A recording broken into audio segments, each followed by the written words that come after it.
एक गांव में रामदेव नाम का एक किसान तरबूजों की खेती करता रहता था। नेशनल हाईवे के पास उनका 2 एकड़ का खेत है। एक दिन जब रामदेव अपने खेत में काम कर रहा था तो उनका बेटा सचदेव आकर, पिताजी शहर में मेरी पढ़ाई खत्म हो गई है, मैं फर्स्ट क्लास में पास हुआ हूँ, MS करने के लिए अमेरिका जाना चाहता हूँ, उसके लिए 10 लाख दीजिए। देखो बेटा, अब तक तो मैं अपनी शक्ति से बढ़कर तुमको पढ़ाया है, मेरे पास इतने पैसे नहीं है और हमारे पास जो है वो बस ये 2 एकड़ का खेत है। चाहिए तो हमारे तरबूजों को बेचकर उन आए हुए पैसों से तुमको जो करना है करो। बेटा एक बात याद रखना, मैं अनपढ़ किसान हूँ, इसलिए बहुत मेहनत करके काम करता हूँ। तुम तो पढ़े लिखे हो, थोड़ा दिमाग का इस्तेमाल करके काम करो। कहकर चला गया। ये तरबूज बेचे तो 1 लाख भी नहीं आएगा, उन पैसों से इस गांव में मैं क्या कर सकता हूँ, सोचने लगा और उनके खेत के पास हाईवे को देखा तो उनको कैलाश ढाबा रेस्टोरेंट दिखाई दिया। हाईवे पर जाते हुए यात्रिक कैलाश के ढाबे के पास रुककर खाना खा रहे थे। वो देखकर सचदेव को एक विचार आया, मेरे खेत में तरबूज बेचकर आने वाले 1 लाख से तो मैं अमेरिका तो नहीं जा सकता हूँ, वही पैसों से इस हाईवे पर एक कॉन्सेप्ट रेस्टोरेंट लगाऊं तो बहुत कम समय में मुझे जितना चाहिए उतना पैसे कमा सकता हूँ, तब मैं अमेरिका जा सकता हूँ, कहकर सोचा। उसकी सोच से कैलाश ढाबा रेस्टोरेंट के बाजू में एक जैंट वाटरमेलन रेस्टोरेंट के रूप में एक नया कॉन्सेप्ट रेस्टोरेंट की निर्माण किया। उस रेस्टोरेंट में वाटरमेलन कॉन्सेप्ट के नाम पे watermelon juice, watermelon ice creams, watermelon dosa, watermelon biryani, watermelon parotta, ऐसे वाटरमेलन को मेन इंग्रेडिएंट बनाते हुए नया नया रेसिपीज बनाना शुरू किया। सचदेव का ये वाटरमेलन कॉन्सेप्ट बहुत सक्सेस हुआ और कैलाश का बिजनेस बहुत गिर गया। कुछ दिनों के बाद सचदेव के खेत में तरबूजे खत्म हो गए थे और रेस्टोरेंट को वाटरमेलन का स्केर्सिटी आया। वो बात जानकर कैलाश, वो सचदेव तो वाटरमेलन कॉन्सेप्ट के नाम पे बहुत हंगामा किया था, अब उनके खेत में तरबूजे खत्म हो गए हैं, इसलिए कस्टमर सारे मेरे ढाबा को ही आ रहे हैं, कहकर बहुत खुश हुआ।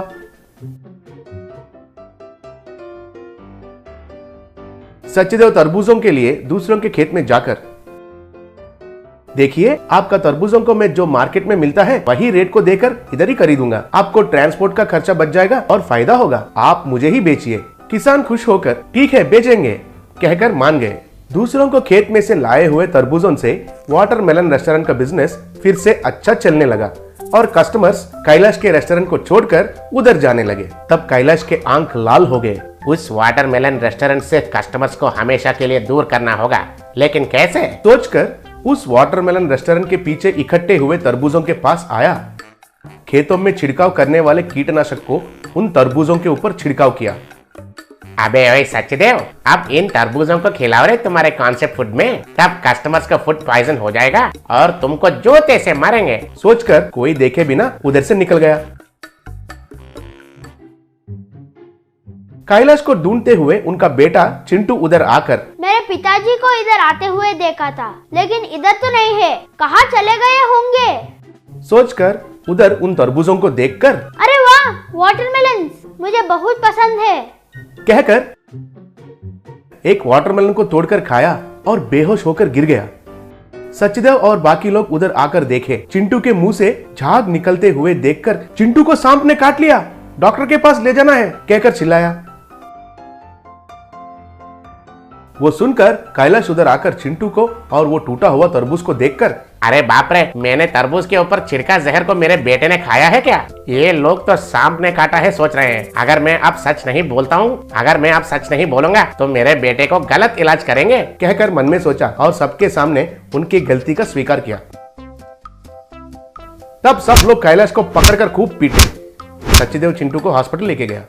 दूसरे किसान तब, सचदेव तुम्हारे रेस्टोरेंट के लिए हमारे फसल को तुम ही खरीद कर मार्केट दलालों से हमको बचाया, तुम और तुम्हारे रेस्टोरेंट हमारे आशीर्वाद से 100 साल तक अच्छे रहे, कहकर आशीर्वाद दिए। मेरे बिजनेस की वजह से इतने सारे किसानों को बहुत उपयोग हो रहा है, तो मुझे अमेरिका क्यों जाना है? मैं तो अपने माँ पिता और इस गांव को छोड़कर कहीं भी नहीं जाऊंगा, कहकर उस वाटरमेलन रेस्टोरेंट को अच्छे से चलाते हुए उधर ही खुशी से रहने लगा। उदयपुर के गांव में सोमनाथ कहकर एक आदमी रहता था। उन्होंने इंजीनियरिंग किया था और खुद के गांव के भलाई करने के लिए उस गांव में आकर रहने लगा था। इतना ही नहीं, सोमू किसानों को कम ब्याज में उधार देता था और किसी को बिना ब्याज के भी उधार देता था। लेकिन ये बात विजय नाम का और एक ब्याज देने वाले व्यापारी को बिल्कुल पसंद नहीं आ रहा था। सोमू आने के बाद उनका धंधा एकदम गिर गया था। एक बार सोमू सड़क में गिरे हुए प्लास्टिक बॉटल्स को इकट्ठा कर रहा था। विजय ने उसे देखा और सोमू से, अरे ये क्या हाल हो गया तुम्हारा सोमू? इंजीनियरिंग की पढ़ाई की है तुमने, शहर में अच्छे से नौकरी करने के बगैर इधर इस धंधे में आकर बिना ब्याज उधार दे रहे हो। अब देखा तो प्लास्टिक बॉटल्स को उठा रहे हो। छी छी, तुम्हारे माँ बाप को कितना शर्म की बात है। तुम ऐसे बकवास काम छोड़कर शहर चले जाओ। मेरे वजह से आपका ब्याज का धंधा गिर गया लग रहा है। किसानों को खुशी रहते हुए देखकर आपको तो बहुत जलती है ना। इतना सीन नहीं है, तुम अपने आप को ज्यादा होशियार समझ रहे हो। तुम जैसे लोग कितना भी आने दो, लेकिन मेरे व्यापार को कुछ नहीं कर सकते हैं। इन पागल किसानों को तो 2 दिन फायदा मिलेगा, बाद में बड़ा सा एक झटका लग गया तो विज्जू बाबू कहकर मेरे पाँव पकड़ेंगे फिर से। कहकर गुस्से से उधर से चला गया था। बाद में सोमू उसके पास इकट्ठे हुए प्लास्टिक बॉटल्स को पिघलकर एक प्लास्टिक कार जैसा बनाया था। उस कार को लोगों को दिखा रहा था।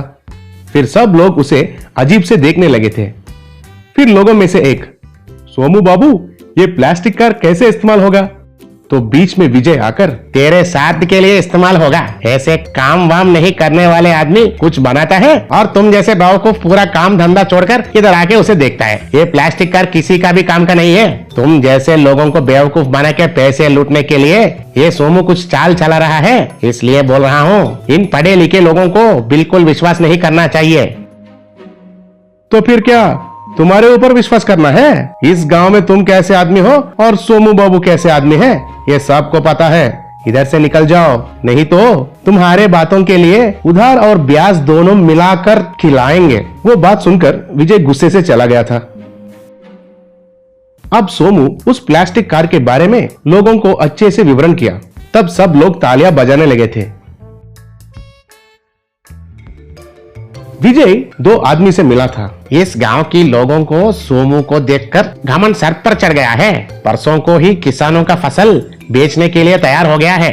अगर वो बेचकर फायदा हो जाएंगे तो हमारा नुकसान हो जाएगा, फिर हमें कोई नहीं देखेगा। इसलिए आप लोग जाकर नहर का तटबंध को तोड़ दो। बस गांव में पानी आकर फसल पूरा डूब जाएगा। फिर उधार लेने के लिए मेरे पाँव को पकड़ना ही होगा, तब देखूंगा एक एक को। फिर विजय उन दोनों गुंडे को पैसे दिया था। फिर वे लोग पैसे लेकर सर हिलाते हुए चले गए थे। फिर वे दोनों जाकर उस नहर के तटबंध को तोड़ दिया था। फिर नहर का पानी में पूरा गांव डूब गया था। विजय उनके छत पे ऊपर चढ़कर उस पानी को देखकर, हाँ, मेरे घर डूब गया है, फिर भी मुझे कोई पाबंदी नहीं है, लेकिन उस किसानों का फसल डूब चुका होगा कहकर खुश हो रहा था। तब सब किसान उनके फसल को प्लास्टिक कार में ले जा रहे थे। तो विजय उनको देखकर चौंक गया था। फिर विजय को देखकर एक आदमी, विजय सेठ, इतने दिन हम तुम्हें केवल लालची समझे थे, लेकिन तुम इतना कमीना हो ये बात अभी समझ में आया। देखो, हमारे फसल में एक दाने को भी नहीं जाने दिया है। तुम्हारे बारे में सोमू बाबू को पहले से ही पता था, इसलिए उन्होंने हम सब किसानों को प्लास्टिक कार बना के दिया। इतना ही नहीं, तुम जिस गुंडे को पैसे दिए थे उनको सोमू बाबू ने पुलिस के हवाले कर दिया था। अब पुलिस तुमको पकड़ने के लिए आ रहे हैं। अब तुम बाकी जिंदगी जेल में पछताओगे। फिर विजय घर के अंदर भाग गया था। फिर सब लोग उनकी प्लास्टिक कार की वजह से उनकी फसल को बचाए थे। रतनगढ़ नाम के गांव में शिवा किरण नाम के 2 भाई हुआ करते थे। उनका एक दादाजी था, उनका नाम लिंगम है। उनका 10 साल पहले एक्सीडेंट हुआ था और वे कोमा में चले गए थे। तब से शिवा किरण दोनों अपने दादाजी की देखभाल करते थे। अब लिंगम बिस्तर पर ही लेटा हुआ था, तभी किरण वहाँ आया। किरण उन्हें देखकर, ओ दादा, मेरे दादा, हो लिंगम दादा, दादा ओ दादा, मैं आ गया हूँ। देखो मिस्टर लिंगम, बुढ़ा नारियल, मुझे तुम्हारा वो राज वाले खजाना चाहिए, इसलिए तुम यूँ खड़े होकर ऐसे मेरे हाथ में रखकर तुरंत मर जाओ, ठीक है ना? तब वहाँ शिवा आया। वहाँ किरण को देखकर, क्यों रे, सुबह सुबह शुरू किया तुम्हारी कहानी? कोमा में रहने वाले को इतना तंग कर रहे हो? उनके पास वो तुम जो सीक्रेट खजाना है भी या नहीं पता नहीं। कोई कुछ कहेगा तो तुम अपने कानों में क्यों ले रहे हो?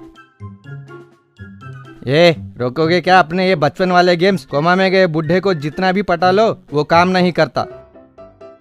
कहकर वहां से चला गया। फिर शिवा भी वहां से चला गया। फिर रात हो गई। अब लिंगम कोमा से बाहर आया। अब वहां आया शिवा वो देखकर दादा के पास जाकर, दादा दादा, मैं शिवा हूँ, आपका पोता। ये क्या, इतने बड़े हो गए हो? इतने में वहां किरण आया। अब किरण लिंगम से, हाँ, ये बुढ़ा लिंगम 10 साल तो कोमा में था, तो क्या हम सब अपनी उम्र को रोककर तुम्हारा बिस्तर पकड़कर यूं ही पड़े रहेंगे सोचा? 10 साल कोमा में था? तुम शिवा हो तो ये जरूर किरण होगा, देख कर ही पता चल रहा है। बचपन से ही इसकी जबान ऐसे ही चलते रहता है। वो बुढ़ा होकर कॉमेडी तो बहुत अच्छा करता है। इसका मतलब तबीयत भी ठीक हो गया।